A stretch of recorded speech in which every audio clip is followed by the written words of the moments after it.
Welcome to Straight Talk Real Estate with Ken Pletsky. Today we're continuing our talk on the Buyer Brokerage Agreement, and we're getting into the section that looks simple on paper, but it's going to cause more confusion than you think. It's term and area is what we're going to be talking about, and this is in that Buyer Brokerage Agreement in the first section. So let's start with term. The length of the time of the agreement is in place between you and your agent. So it could be 30 days, 60 days, 6 months. It's whatever you agreed to. And if it's not filled in, the form actually simply defaults to a 60-day period. So you want to make sure you pay close attention to how long you're committed to working with this buyer broker and what your commitment is with them. Now, here's the part that most people don't think about. This agreement doesn't just disappear. If you've been out looking for homes and you decide to move on, maybe put it on pause for a while, the situation with this agreement is that it still can apply depending on how it's written and what activity is happening during those times. Meaning it doesn't just stop when you stop. So, and it's a cumulative time. It's not like if you worked with me for a week this week and take 3 weeks off and we work again in 4 weeks, that doesn't mean that we've only worked 2 weeks together. It's cumulative. So if we had a 30-day an agreement, that could be possibly expired. So sometimes you have to factor in your timing that you're going to commit to going out with your agent, looking at homes, and then eventually getting into a contract, because the term could have expired by that time. And your agent will probably be reminding you of that, maybe asking for an extension with an addendum or something along those lines. And keep in mind, this is to get into a contract. It does not mean that once you're in contract that you no longer have an agent if it's gone beyond those time periods as well.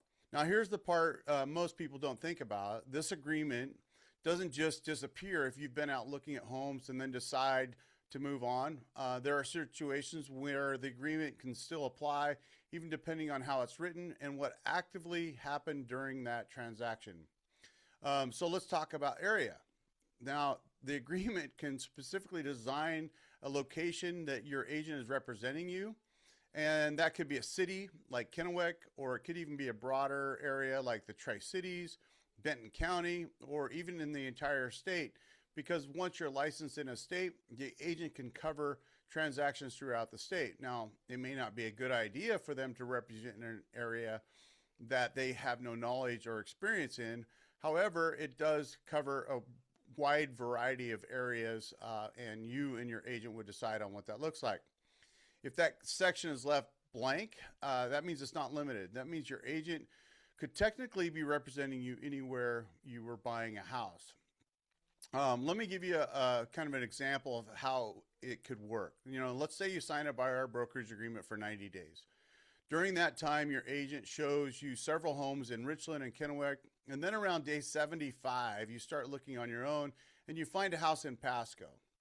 You go directly to the listing agent, you write up an offer, and you're kind of thinking, well, that wasn't my agent's deal, but here's the issue. Your agreement's still active, and depending on how it's written, your agent still may have a claim to the compensation that you agreed to in the agreement, because you're under a contract with them during the term. There is a term on the agreement that you agree to, and because of that, if you were to buy inside of that term elsewhere, your agent may have claim to some of the compensation.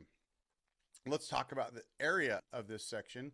And let's say that you were only working with your agent in West Richland, but the agreement didn't define the area, and you go out and you purchase a property somewhere else, maybe even outside the Tri-Cities.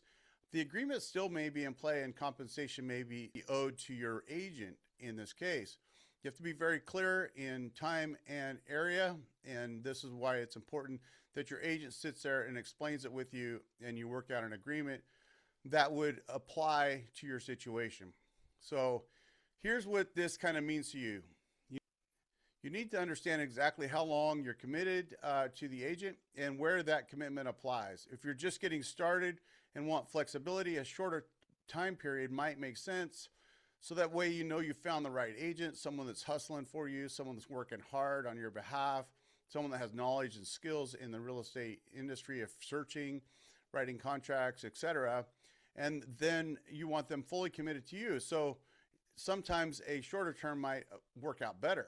A longer term can be a good thing as well, because then you have full commitment to the agent, and by then you've established that you trust them and you know that they have knowledge of what's going on in the real estate industry.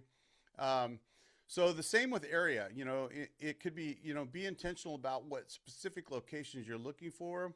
If your agent is conducting their buyer presentation and you're talking about your wants and needs, looking at the area is going to be a question that comes up of what locations are you searching, and make sure that you're specific about where you know that that agent is going to be representing you, so that you know that you could be looking in those areas and have a discussion if you're going to change that, so that they can actually make sure that you change their buyer brokerage agreement with an amendment to that. If you know you're only going to buy in a specific market, define it, right? Look at what cities are located in that. You can do it by county. In our area, it's Franklin County, Benton County. They're contiguous to each other. And a lot of our clients work or look at areas in both of those locations. But if you're open to multiple areas, you might understand it could be statewide, could be multiple counties. I've had buyers that have looked over in Adams County, Walla Walla County, and if I don't be specific in the buyer brokerage agreement, technically there would be a possibility that the contract could be voided if they were looking outside of those areas and purchased a home. The bottom line, this section isn't complicated, but it does matter. So if you don't pay attention to it, it can create confusion later. The other thing that might point out to you here too is there's no real clause in there for an escape clause or an out clause.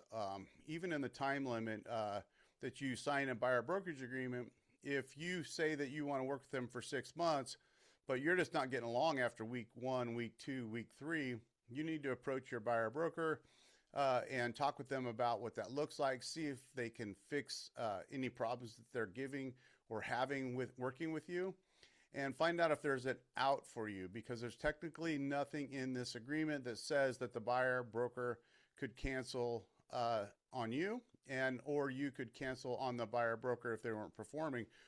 But you can write that in the other section of the contract, and we'll get to that later.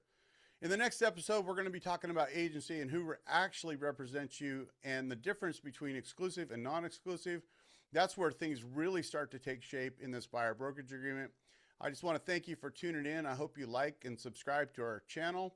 And if you have someone that you know that's in the process of buying a property, maybe share this episode with them. So thanks again. And this is Ken Pletsky with Straight Talk Real Estate.